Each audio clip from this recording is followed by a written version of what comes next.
Legendary goals, famous meltdowns, controversy. Here are the 10 most iconic moments in FIFA World Cup history. Number 10, Maradona's goal of the century in 1986. Yes, the hand of God was more famous, but Diego Maradona's second goal against England in the quarterfinals still stands as a shining example of what football is all about. In a span of 4 minutes, we saw the world of the best and the worst of him. While the hand of God was a very definition of deceit, Maradona's second goal, later dubbed the goal of the century, was pure poetry, affirmation of his genius, and the greatest player on the planet at the time. And number 9, the hand of God. Racing England goalkeeper Peter Sheehan for a ball that hung in the air, the Argentine trickster punched into the net, expertly camouflaging his trickery and duping the linesman and referee by nodding his head if he made contact with it. At the post-match press conference, Maradona claimed the goal was scored by a little bit of the hand of God, another bit by the hand of Maradona. TV networks around the world showed incidents time and time again. That evening, Maradona's hand of God became enshrined in sporting lexicon.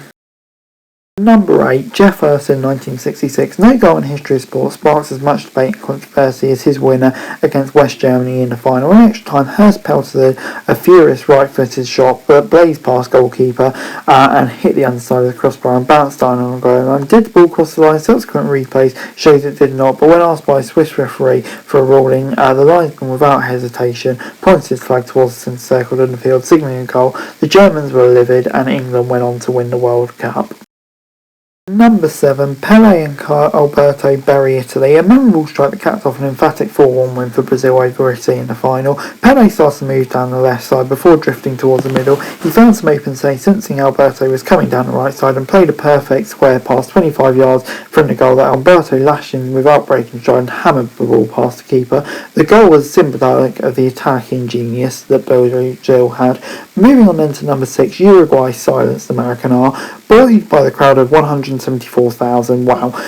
The invincible Brazilians were virtually assured of victory against Uruguay in the tournament finale. What's more, Uruguay had tied Spain in the last game of the final round and trailed Brazil by a point. All the hosts had to do was earn a draw against Uruguay and Brazil would be crowned champions. How could they lose? Thanks to a brave effort, Uruguay pulled out the victory in the 79th minute, and when Guajira passed a 1-2 pass with Julio Perez and beat the Brazilian keeper at the near post. When the final whistle blew, the stunned and silent Maracanã broke into tears.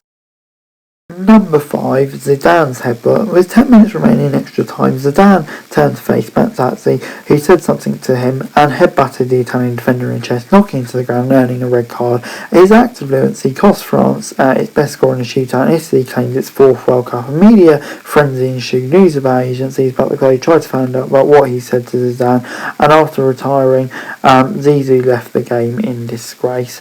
Moving on then to number 4, and the goal that started it all. Lucien Laurent earned a special place in history of the World Cup when he scored for France on July 13th, 1930. In the opening game of the inaugural tournament in Uruguay, the Frenchman collected a high cross from the right wing and ripped a dangerous shot past Mexican keeper. Laurent's strike in the 19th minute was the first goal scored at the World Cup, blazing a path that would be followed by legions of all-time greats of the beautiful game. Moving on then to number 3, and that's the CRUYFF turn. It was during the first round that the incredible Dutch meister CRUYFF conjured up a bit of magic. With his back towards the net outside the penalty area, CRUYFF looked as if he was about to pass Gunnar Alisson on his left, heading back towards the centre of the field. Instead, with the same foot on the right, he appeared to knock the ball backwards. CRUYFF shifted the ball in the opposite direction while simultaneously swiveling his body in the same direction and took past Olsen on the right towards the Swedish goal line. He didn't score, but the CRUYFF turn became an instant part of soccer lore as children from all around the globe tried to duplicate it.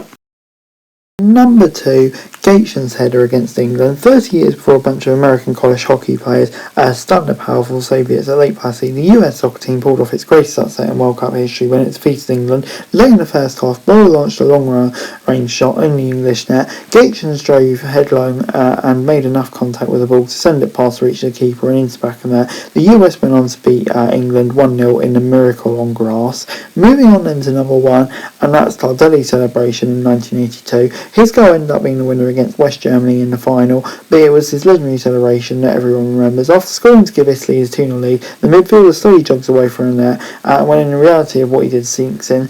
He picks up speed, he frantically runs around the field, wildly folding his arms with tears in his eyes while screaming goal over and over, before being mobbed by teammates. The pure emotion etched on his face was not a pro athlete, but a boy who realised his childhood dream.